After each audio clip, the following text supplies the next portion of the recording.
My name is Matthew Stephen, practicing chartered accountant in UK, qualified from the Institute of Chartered Accountant in England and Wales. Capital gain ടാക്സും UK labour ഗവൺമെൻറ്റും.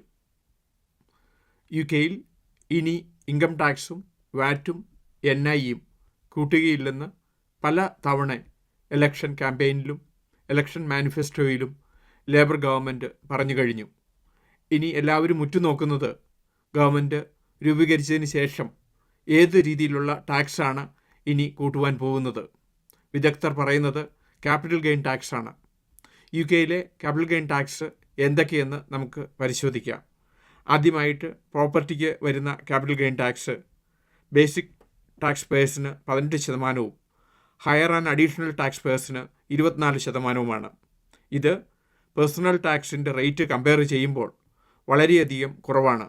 Personal ടാക്സിന് 20% ഉള്ളപ്പോൾ 18%, 40% ഉള്ളപ്പോൾ 24%, 45%-ന് പകരം 24%-മാണ്. Other than പ്രോപ്പർട്ടിയുടെ tax basic tax പേഴ്സിന് 10%, additional tax പേഴ്സിന് 20%-മാണ്. ഇതും പേഴ്സണൽ ടാക്സിനെ കമ്പയർ ചെയ്യുമ്പോൾ വളരെയധികം കുറവാണ്. തീർച്ചയായിട്ടും labour government capital gain tax കൂട്ടുമെന്ന് പലരും പ്രതീക്ഷിക്കുന്നു. ഇത് കൂടാതെ തന്നെ ബിസിനസ് അസറ്റ് ഡിസ്പോസൽ റിലീഫ് എന്ന രീതിയിൽ UK-യിൽ ബിസിനസ് ചെയ്യുന്നവർ അവർ തങ്ങളുടെ ബിസിനസ് സെല്ല് ചെയ്യുമ്പോൾ ആദ്യത്തെ 1 മില്യൺ പൗണ്ടിന് അവർക്ക് 10% ടാക്സ് കൊടുത്താൽ മതി. സാധാരണ ടാക്സ് വരികയാണെങ്കിൽ 35% ആവറേജ് കൊടുക്കേണ്ടി വരുമ്പോൾ 10% മാത്രം കൊടുത്താൽ മതി.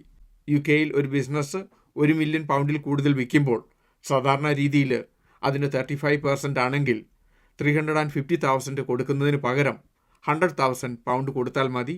ഈ രീതിയിലുള്ള ബിസിനസ് അസറ്റ് ഡിസ്പോസൽ റിലീഫ് പ്രകാരം പലരും പറയുന്നത് ലേബർ ഗവൺമെൻറ് വരുമ്പോൾ ഈ ബിസിനസ് അസറ്റ് ഡിസ്പോസൽ റിലീഫ് കൂട്ടുവാനുള്ള ചാൻസ് ഉണ്ട്.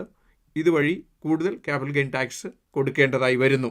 കൃത്യമായിട്ടും ഏതൊക്കെ രീതിയിലാണ് ഗവൺമെൻറ് ടാക്സ് റവന്യൂ കൂട്ടുന്നത്, ഏതൊക്കെ ഏരിയയിലാണ് പുതിയ ഗവൺമെൻറ് ടാക്സ് റവന്യൂ കൂട്ടുന്നത് എന്ന് വിദഗ്ധർ ചൂണ്ടിക്കാട്ടിയിരിക്കുന്നു. ഏറ്റവും പ്രധാനമായിട്ടത് ക്യാപിറ്റൽ ഗെയിൻ ടാക്സ് ആണ് അവർ പറയുന്നത്. ഇതുകൂടാതെ തന്നെ ഇൻഹെറിറ്റൻസ് ടാക്സ് കൂട്ടുമെന്നും വിദഗ്ധർ ചൂണ്ടിക്കാണിക്കുന്നു.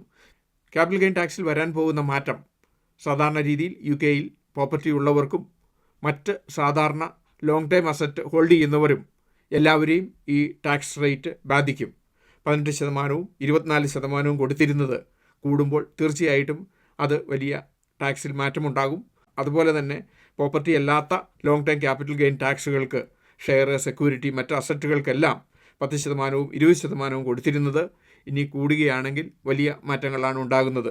പ്രത്യേകിച്ച് പറയുന്നത് business asset disposal relief 10% up to 1 million കിട്ടിയിരിക്കുന്നത് കൂട്ടുമ്പോൾ ബിസിനസ്സുകൾക്ക് വലിയ രീതിയിലുള്ള ടാക്സ് ബാധ്യതയാണ് വരാൻ പോകുന്നത്.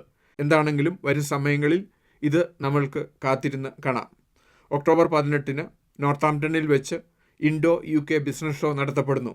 ഈ ബിസിനസ് ഷോയിൽ പങ്കെടുക്കുന്നത് വഴി UK-യിൽ ഒരു ബിസിനസ് സ്റ്റാർട്ട് ചെയ്യുവാനും സ്കെയിലപ്പ് ചെയ്യുവാനും ടാക്സും മറ്റ് ബിസിനസ് സംബന്ധമായിട്ടുള്ള എല്ലാ ഉപദേശങ്ങളും കിട്ടുന്നതിന് അവസരം കിട്ടുന്നു.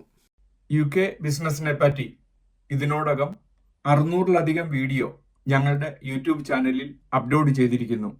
എന്നും ഈവനിങ് UK ബിസിനസ്സിനെ പറ്റി, UK ടാക്സ് പ്ലാനിങ്ങിനെ പറ്റി, UK എംപ്ലോയ്മെൻറ്റ് ടാക്സിനെ പറ്റി ഒരു വീഡിയോ ഞങ്ങൾ അപ്ലോഡ് ചെയ്യുന്നു.